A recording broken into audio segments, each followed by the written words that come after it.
Nehemiah is literally surrounded by opposition. He's got Sanballat from Samaria up north, Tobiah the Ammonite from the never eat sour watermelon, so there's east. You got the Ashdodites from the south. You've got what used to be the Philistines there on the west. They are literally surrounded by opposition. They're all alone. They can't get out, so it's not like they can just run away. They're surrounded by people who don't want to see God's will to be done. But they had a vision. They had a passion. We're going to restore this wall, and so they keep building. And the text says in chapter 4, verse 1, that they were actually being successful, that things were actually going well. And that's when Sanballat gets word of that. That's when he gets hot. And the text says he actually gets... it's the strongest way in Hebrew to say that you're very, very angry. So you're not just a little annoyed. You're just not just kind of perturbed. You're ticked off. Is that okay to say in the pulpit? You think of it something a little more stronger than that, maybe something you wouldn't say normally. It's there in the Bible, but that's how mad he is.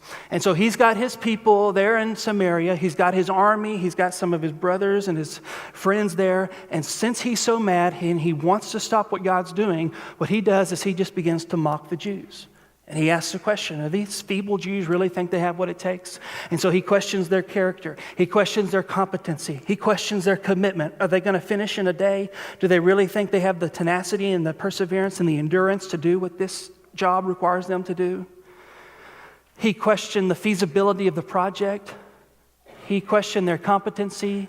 He questioned their trust in God. Will they sacrifice? He's talking about them going to the temple and basically putting their trust in the Lord, saying, Lord, you've called us to it. We're going to believe you for it. It was basically a pagan person, a non-believer, mocking a believing person for their faith in God. And then you have Tobiah come alongside of him, Tobiah the Ammonite. And I picture Tobiah as a kind of a little rascal. Okay, so Sanballat, he's this big guy. He's a Samaritan. And Tobiah is one of those guys that he doesn't want to get picked on. He doesn't want to get beat up, but he's not a strong man himself. And so what he does is he piggybacks on the bully. We all know who that person is, right? You grew up in school. You remember that person. And I can just picture Tobiah kind of maybe hunched over, and Sanballat, are they going to sacrifice? Yeah. They're going to do it in a day? Yeah. He's just kind of echoing a parrot, And then, Tobiah finally gets up enough courage to make his own joke, and he says something like, even if a fox went up on it, it would fall down. Which is a crummy joke, So Sanballat's probably thinking, cut it out, Tobiah, we don't need your jokes. Point is that it was just laid on thick. And everyone was like, yeah, those foolish Jews, those incompetent, ridiculous, silly believers, thinking that somehow they could rebuild the wall. And word started there in Samaria, and then it began to drift down to Judah. And the workers began to hear about it. Then Nehemiah hears about it. Nehemiah offers up that prayer, very angry prayer. And I think he kind of inspires the people, hey, don't let them get you down. And so they try to keep up the work that says in verse 9, so we built the wall, and the wall was joined together to half its height, for the people had a mind to work. So he tries to inspire them. They're back in action. Then Sanballat hears about that. He hears that they're back on the job. And so what he does is he turns up the heat. And Sanballat enlists the people from the west and from the south and from the east, south, and west. And he gets them all together and he says, they're not going to stop working. Here's what we got to do. We got to put an army together, and we're going to literally surround these people so that they're always on edge. They're always wondering, when are we going to be attacked? And that's exactly what they do. And what happened is that it has an effect. Look at what verse 10 says. In Judah it was said, the strength of those who bear the burdens is failing. So, people are putting down the shovels. You had families literally coming in. Remember, some of these people moved into Judah to work on the wall. So their families are traveling into town and going, honey, it's too dangerous. Son, it's too dangerous. Come home. 10 times they said it. That's basically meaning they wouldn't stop asking us to quit. And I bet some of the workers began to ask themselves the question, maybe they're right. Maybe I don't have what it takes. Maybe I am too young. Maybe my trust in God is misplaced. Maybe this isn't of the Lord. Maybe I need to quit. And then Nehemiah probably gets some words, and someone comes from the south and says, the Ashdodites are coming in, they're threatening us. And then another person comes into Nehemiah's office, and the Samaritans are up north, and they're telling us that they're going to attack. They're not just harming us emotionally, they're not just mocking us, but now they're threatening physical harm. And eventually, they quit and they give up.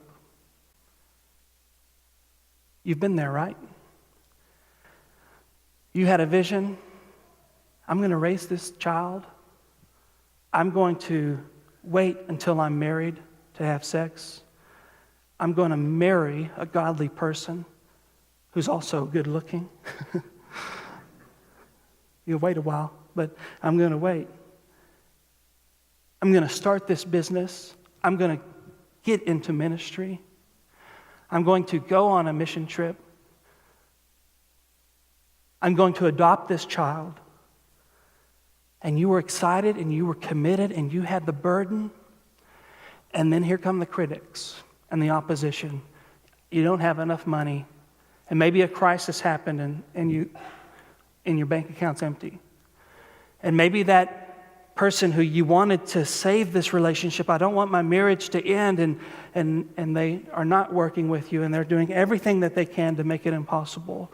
And maybe that rebellious teenager, that prodigal child who you're trying to save, they just keep rebelling and keep doing things after another, and then they call you from jail. Oh, now what?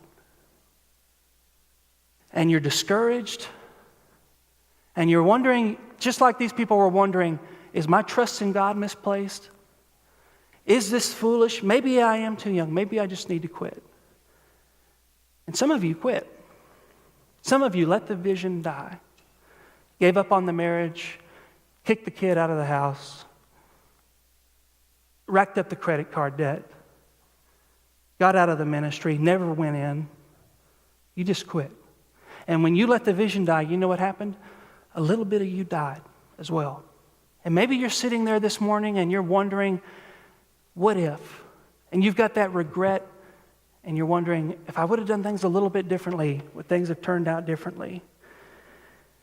Opposition, you were overcome by the opposition instead of overcoming the opposition. But what if I told you that it was possible for you to overcome opposition? Do you want to know how?